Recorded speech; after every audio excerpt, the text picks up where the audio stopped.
Hey, good evening, everybody, and welcome to another edition of FCA Coach's Corner. We've been gone for a while, but we're back, and we have two special guests that we're going to introduce here in just a second. But before we do that, Billy Graham once said that one coach can impact more young people in 1 year than most people can in their entire lifetime. And the two most important words on any campus, playground, wrestling room, gym, field, high school, college, youth, pro, it doesn't matter. The two most powerful words are coach said. And at Polk County High School in the wrestling room and at RS Central High School in the wrestling room, coach said means something special because we have two strong men of God that lead two wonderful programs. We have Coach Thomas Hensley. It's his first year as the head coach at Polk County High School for the varsity wrestling program. And we have Coach Rich Cox, one of the deans in the state of North Carolina, coaching wrestling from RS Central High School. And guys, we're just tickled to have you both on here, man. Appreciate you coming on tonight. Thank you. Yeah, hey, I'll start out. We'll go young first. Coach Hensley, tell us a little bit about your family and a little bit about your background. Yeah, so I grew up in Rutherford, North Carolina, and I went to RS Central High School, and I stayed in that area for most of my life. I went to college at Appalachian State, and actually, I wrestled at RS Central for Coach Cox, and when I left there, I went to community college first. I didn't make the best grades. Off as a freshman in high school. I actually failed 5 of my classes as a freshman. To me, and they said, "Hey, you're either gonna have to straighten up, or you're gonna have to send you alternative school or something." So I straightened up. I started wrestling, and I actually helped because I was at community college. I helped for 6 years just to coach in wrestling. I loved it so much, and it really gave me something to do. So I was really fortunate for that. I left Appalachian State and I got a job at RS Middle School for half a year.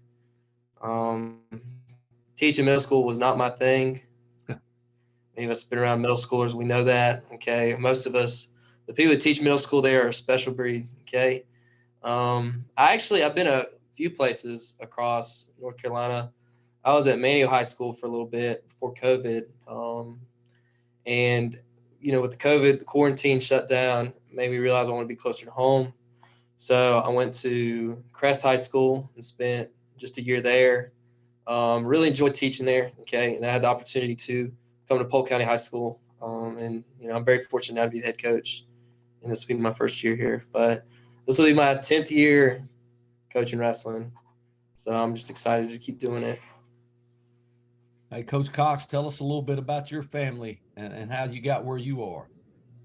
Okay, well, I grew up all over out west. My dad, I was born in Colorado, and then we moved to Nebraska. And when we were there, speaking of Billy Graham, listening to Billy Graham, convicted my dad, and then he felt called to ministry, and we moved from Nebraska to California, where he went to college to become a pastor.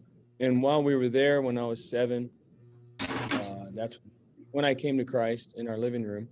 My dad led me to Christ, and we moved from Southern California to Northern California. And then my dad became a pastor out in the middle of nowhere in what was an awesome place to live called Battle Mountain, Nevada. And it was amazing. I got there. That's where I started wrestling. I'd always wrestled on the playground. I had uncles that wrestled and stuff, but it was the first time I got in an organized wrestling program. I played football there. I ran a little track, not very well, but I got really involved in sports there and had great teachers and great coaches, and ended up doing pretty well, and came out to Gardner Webb from there. And Coach Wentz was the coach there, and he had a huge impact on me there. And from there I got to Shelby High for 2 years, and then I'm in year 22 at RS Central, and been teaching English and coaching the entire time. So Now I you also coach school cross country. So now you had a son that finished 6th in the state as a freshman this year, if I'm not mistaken, right, in wrestling. yeah, he did well. He did well. Okay. We had a good year. We had a good year. He was sixth, and then we had a runner-up and a champ, and then two other qualifiers. So it was a good year for us. Oh yeah, we're gonna get into that state champion a little bit more. It's just a heartwarming story, to be honest. But before we get into that, Coach Hensley, you told me something amazing the other day when I was talking to you at football practice. Coach Hensley also helps coach football at Polk County with Coach Ollis, who we've interviewed on here before, and you told me that you were actually an atheist when you were wrestling, when you first started wrestling for Coach Cox. Tell us a little bit about how you came to Christ. Yeah. Well, I guess the more proper term, I guess, would be agnostic. I think that's because I said atheist, but I think agnostic would be more as far as you believe there's some type of spiritual being, but you don't really know what it is. When I was young, we went to church and stuff, but it really didn't really make a lot of sense to me. I remember getting baptized when I was in fifth grade, but it was more of a show. It's one of those things where you see a bunch of kids your age like walking up and getting saved, and you don't want to be the last one on the pew. So you kind of run up and do the same thing. But when I got older, and it just really didn't mean very much to me. And I went to high school, and I remember the first wrestling practice I went to. At the end, Coach Cox told us he loved us, and we prayed, and I thought that was really bizarre because it's like a public school function. I was like, God, we're praying right now. I was like, all right, whatever, we'll pray, okay. And just over time, I guess I would say you see someone who is in Christ truly care about you. By the way, voluntary. Yeah, it's voluntary. It wasn't forced or nothing. You didn't have to do push-ups if you didn't do it, right? But and it just and there was a few of us like that. And I don't want to, I guess say their names because I don't know if they want that to get shared. But there was 4 or 5 of us where, by the end, we were, saved, where we saw the good stuff he was doing, and we just came to accept Christ. I remember it was actually after I graduated, and I was talking to Coach Cox, and it was something along the lines like, "Hey, I really appreciate what you've done for me. I really care for you." And he pulled me aside and told me, he said, "Look, listen, if you don't get this right," he says, "it doesn't matter how much I love you, okay? If you don't accept Jesus Christ, your Lord and Savior, when you die, you're not going to go to heaven." And I was like, holy crap. I'd never heard it said that way before. And I fired me up.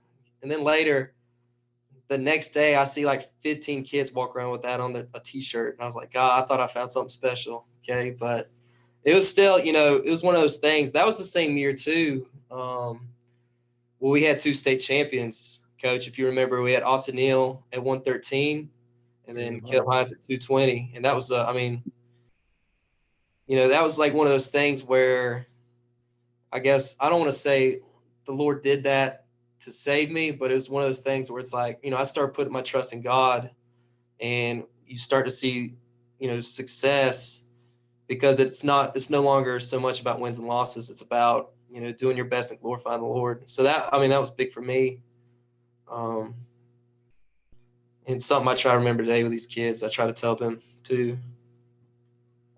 Well, I appreciate you sharing that. That's just one of those impacts. I've been around Coach Cox a while now, for almost 3 years, and just seeing how he does in his program. And Coach Cox, I know you got saved at a young age, but how important is it in your program to make sure kids know that you're a Christian and you walk that Christian walk and you talk that Christian talk? How important is that in your program?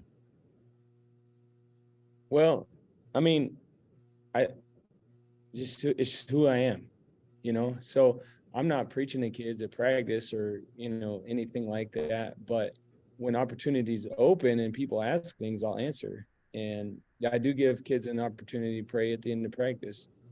Years ago, I had kids that wanted to do that, and it's something we've just continued to do. And and it's very important. And I pray for each kid on my team by name, regularly. And I know that when kids ask questions, I answer, and I answer it with who I really am. And so I think that, just living as who you are, if you're really a follower of Christ, then it should just come out that way, you know. Um, and the way that I treat people, I try to, you know, I mean, I'm tough, I'm tough on people, and we work hard, and we go hard, and but I try to do things in such a way that people know that I care about them, and care about them beyond the sport, because of course we want to do our best and win and all of that, but who cares if, I might be win state every year and be a terrible person. And so I tell them that too, like who you are, your character, those things matter beyond what you are in the sport. So Well, I appreciate that. I know Coach Hensley saw you model that. He said that he'd shared with me earlier, and I hope this is okay, Coach Henley, that he grew up at, where people might be saying, "Hey, I'm a Christian," but what they do on Monday through Saturday didn't add up, and he could kind of see that hypocrisy. Coach, correct me if I'm wrong. And then he commented to me how he saw you living it out, and it wasn't an act, and that you were the real deal. And that had made an impact on him. Coach Hensley, could you speak to that a little bit, if it's okay? Yeah. And I'll tell you this too, like Coach Cox, one of the first coaches I've ever been around that didn't cuss. Yeah, And that's rare blew nowadays. it blew my mind. Like we'd be in practice and he'd still yell at us, but it was like he would never demean us and never cuss. And I was like, what? I couldn't believe it. And that was different. That's why to this day I still, kids have said to me, it's like, I really appreciate. I've never heard you cuss. And I was like, well, maybe in my head I'm thinking some angry things, but I try not to let them out, because I really thought too. We had some guys on our teams that weren't necessarily like clean cut guys, but you get around him and he says, listen, I'm not going to cuss. That means y'all can't either. I said, all right, that's how it is. And we knew that he's not being a hypocrite. And it was just like, all right, let's do it. And I think that was an example of him not being hypocritical, where that really, like, I thought that was really interesting. I really was inspired by that. And I know other kids have been as well. And that's why I try to still do that kind of stuff today, at least with my program. And, that's just one example of how influential he's been on me as a coach and also as a man.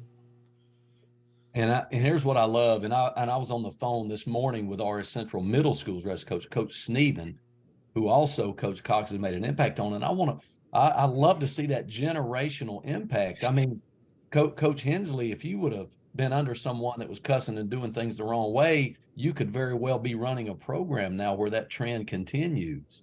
But because of that influence, now you're going to be a Coach Cox to all the guys at Polk that you're coaching. And if anybody ever develops into a wrestling coach out of that program, then Coach Hensley, you're going to be in that whole line of lineage of Christian coaches.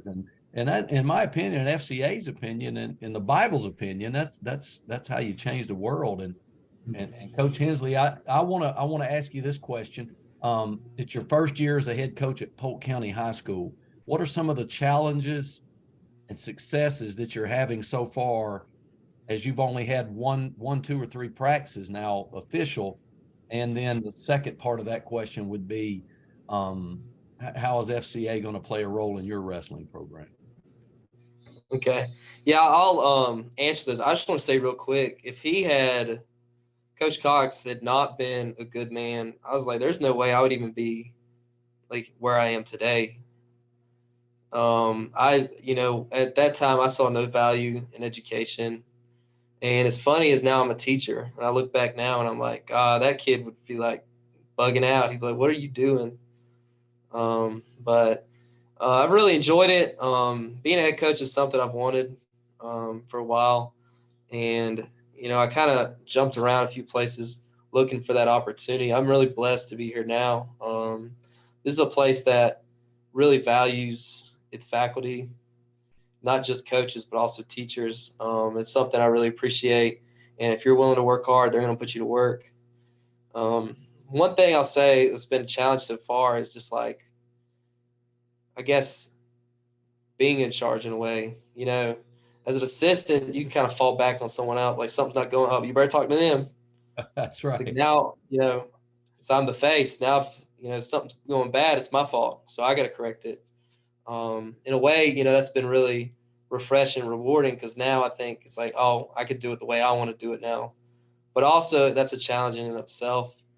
Being at a school like this, so we're not quite, we're a 2A school, but we're not as big as like some other 2A schools may be. Getting kids out for the team can be a challenge. Helping with football this year's helped out a lot with that. Says right now I don't have any football players, but I still have 15 kids at practice. So that's been really beneficial. I hope to get a lot more. Um, and what was the second question? I forgot.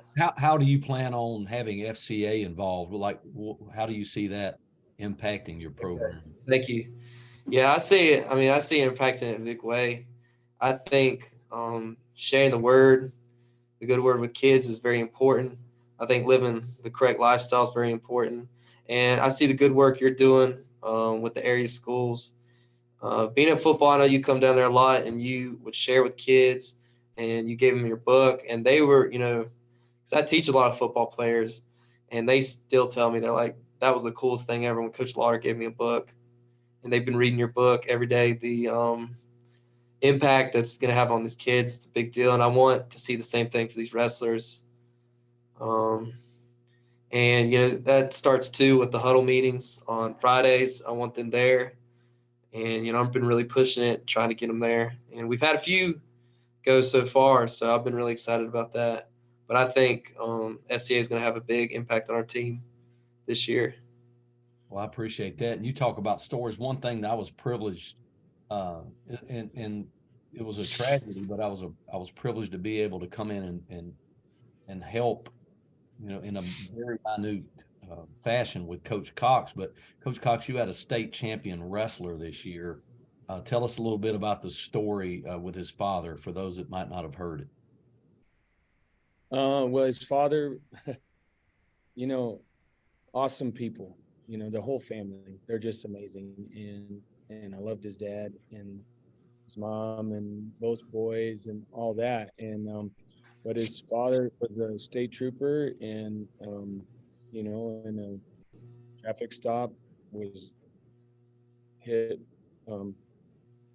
and by another state trooper and ended up, accidentally and ended up passing away. And it was incredibly hard. Both of his sons are on my team. Um, and so, we were all shocked and upset and cried and prayed. And, um, it was on I think a Tuesday. And then we practiced, but when we were supposed to compete, um, that Saturday, or we were supposed to compete, but we canceled everything for the weekend because the funeral was on a Friday, and we took our whole team and just to be around them and love on them and try to do what we could. And you know, it, his the Sumter that was the state champ. I mean, he was the state qualifier the year before, and um, he wrestled a phenomenal tournament at the state tournament, and beat people that on paper he wasn't supposed to. And but I mean, we trained for it, and he just believed and did it, and it was amazing. I've coached a number of state champs, and I was the most emotional with him winning it after the the lows. It was amazing. So Now, what was that young man's name that won the state, Coach? The trooper's son, Sumter Horton. Sumter Horton, and I was so blessed. We had and you came to it. We had a leadership training in Inca, North Carolina, and that young man was at an FCA leadership training, and you know, I appreciate your letting FCA come in. I remember probably a couple of weeks after it came in, and we did a devotion, voluntary devotion. I think it was before before or after the practice? It I was can't after practice. after practice, and we talked about that a little bit and talked about the life that trooper lived. And it was, I think, 16 kids came to Christ off of that tragedy, Coach. And they're in the wrestling room. Because our middle school team was doing a practice in our auxiliary gyms, so you got to speak to both groups. Yeah, so that was just powerful stuff when you have coaches that are men of God like these two. Anybody watching this, when you have guys like this leading teams, your kids are in good hands. They're going to learn. They're going to learn because of 1 Corinthians 10:31. They're going to do everything to the best of their ability because they're men of God, and how lucky parents are to have men like you coaching them, because you're not only teaching them wrestling, you're teaching them how to be good young men. And I'm sure both of you are like I was. I like to see those kids, 10, 15, 20 years after you coached them and what they develop into. And when they turn into those good fathers and husbands, and it just makes your heart warm. And I'm sure you guys have that similar philosophy. Hey, let's switch gears real quick, and I'll start. Go ahead, Coach. Go ahead, Coach. Oh, you asked him about FCA, and I wanted to say one thing about FCA, or maybe a couple, but FCA is amazing. And, I wanted to start an FCA at our school, finally got it started, and we've been going like 4 or 5 years now. It's been amazing for our school in general. But the thing that I love is everything that I feel like FCA does is with excellence. So like we were going to go to a camp. And the first FCA wrestling camp we did was so amazing. And then we've done a couple more. And it's the highest quality of excellence of any camps I've gone to. It's an affordable price. And then the kids get to hear about Jesus too. So I'm just like, it's the best of everything. So I just want to say that about FCA, because, I think there's so many great opportunities for coaches. My wife and I, every opportunity we get, we go to the couples retreat, and just FCA is amazing.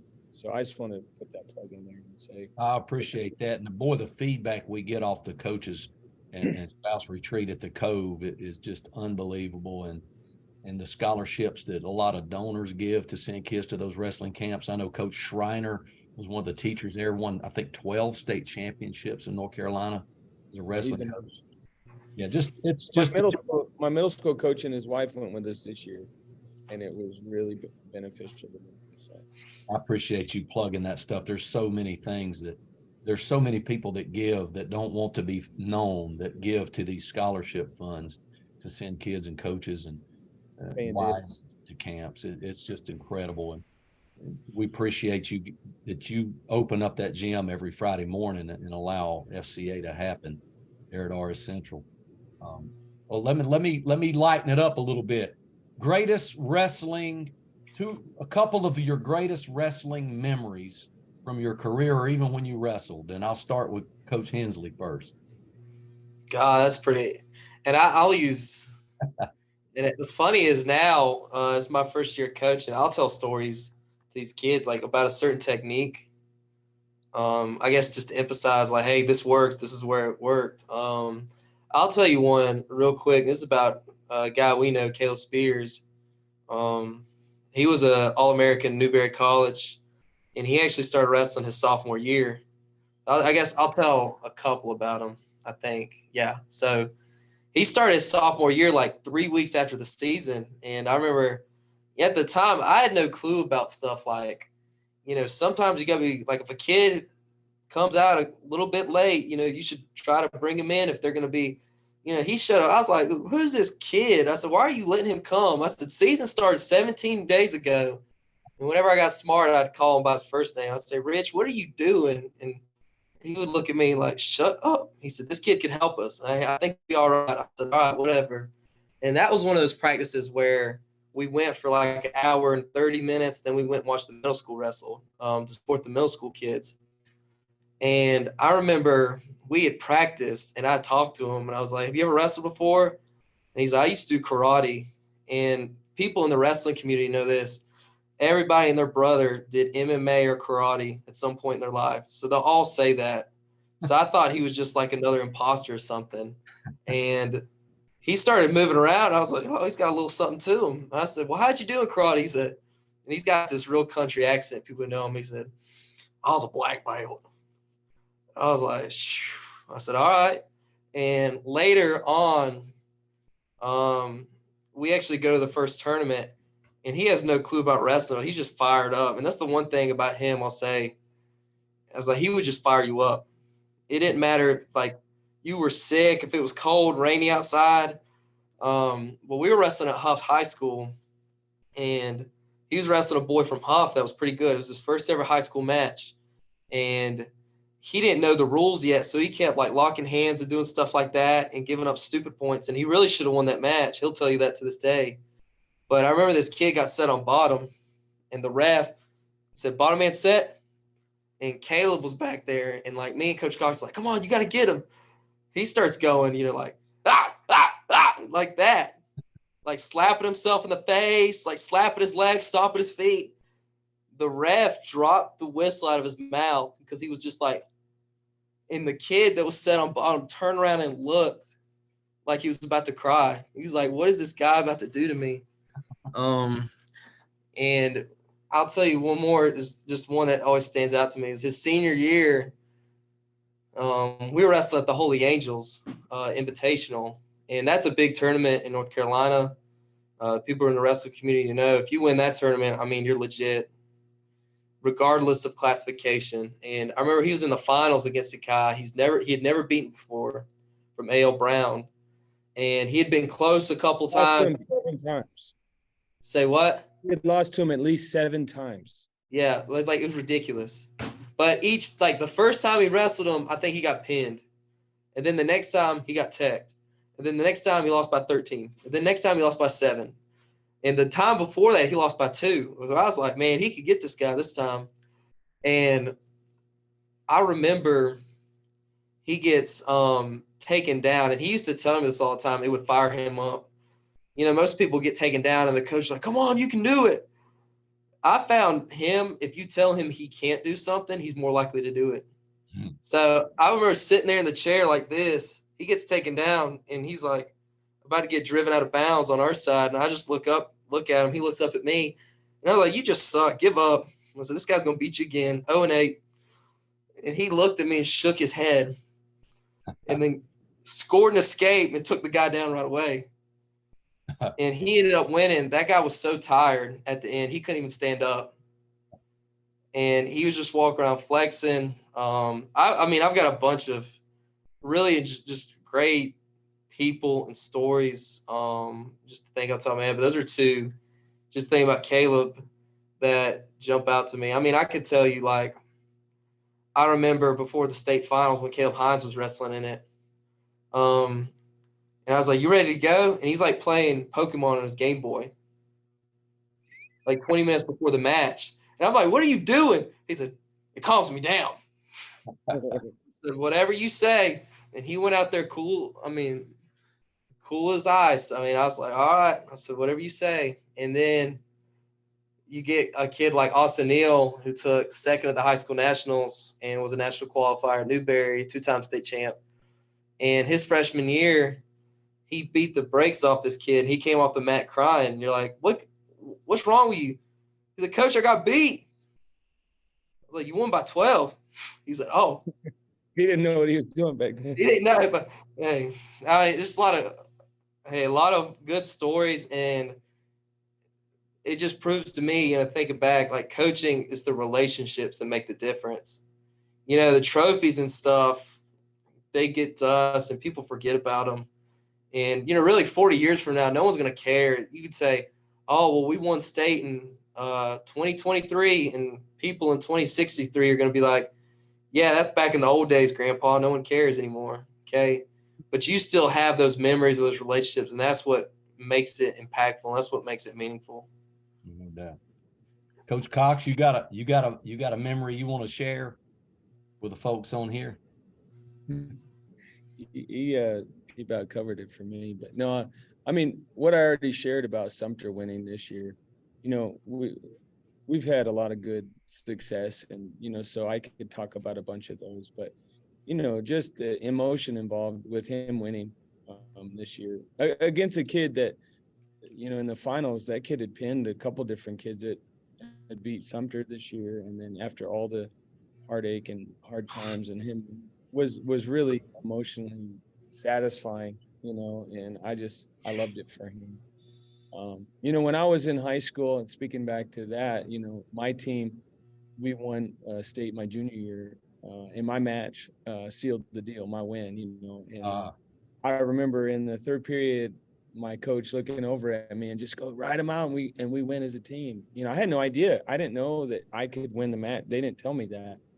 And then just doing that was amazing, you know. And speaking to what he said about relationships, see, because of my relationship with one of my high school coaches, wrestling coaches, Art Clark is his name. You know, he is a county commissioner in my town, and then they have a rec center. So he set it up the last 2 summers to get me to go back and do a camp, you know, at the rec center. And that relationship, and I've been able to stay with them and talk with them. And, you know, relationships are what really matter, you know, what really matters. That's pretty powerful. And as we draw to a close here, I just want to give you each a chance to just talk about just a nugget of advice. And it can be to an athlete, to a wrestler, it can be to their parents. Give us a nugget of wisdom you'd like to share as we close out. Coach Hensley, you go first.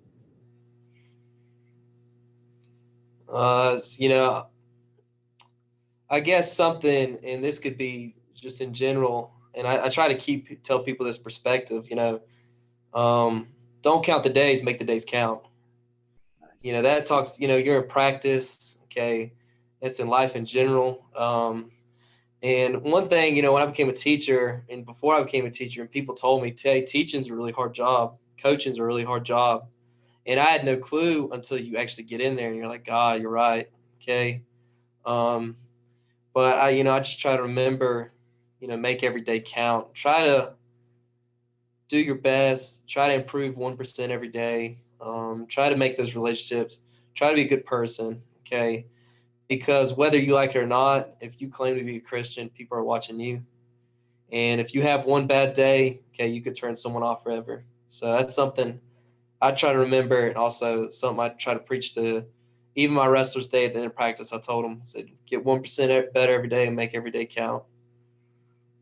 And that's great advice. Coach Cox, we'll let you throw the last nugget of wisdom out here on this Coach's Corner. All right. Well, I'll do it twofold, like some advice to athletes and advice to their parents. So first, don't forget the joy and wonder. I mean, sport is supposed to be fun. Even when you work hard, you want to win and all those things, have fun doing it. Enjoy it. Enjoy the hard work.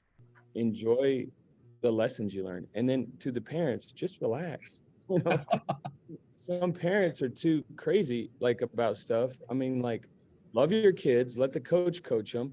And remember, yes, we want them to win. We want them to do their best, but let them have fun doing it, you know? So, because without that, I mean, they're not going to want to do it. They're not going to be motivated, but fun is motivating and to do their best. And then if you can take that approach with life to learn to enjoy even the hard times, I think life is better. Oh, no doubt. James 1:2 says, count it joy when trials and tribulations come your way. And it sounds counterculture, but you're exactly right, Coach. Hey, guys, fellas, thank you so much for coming on here tonight. I'll close us out in a prayer, and thank you again. I can't thank you enough. Thank you. Yes, sir. Yeah, thank you. All right. Dear Lord, thank you so much for these two wonderful coaches. Dear Lord, this is just a little sample of the great men that we have in Southwest North Carolina in all sports, and the women that are coaching the women's sports, and some women coaching men's sports, dear Lord, and vice versa, men coaching women's sports, dear Lord. But the powerful impact that a lot of our coaches are having for Christ.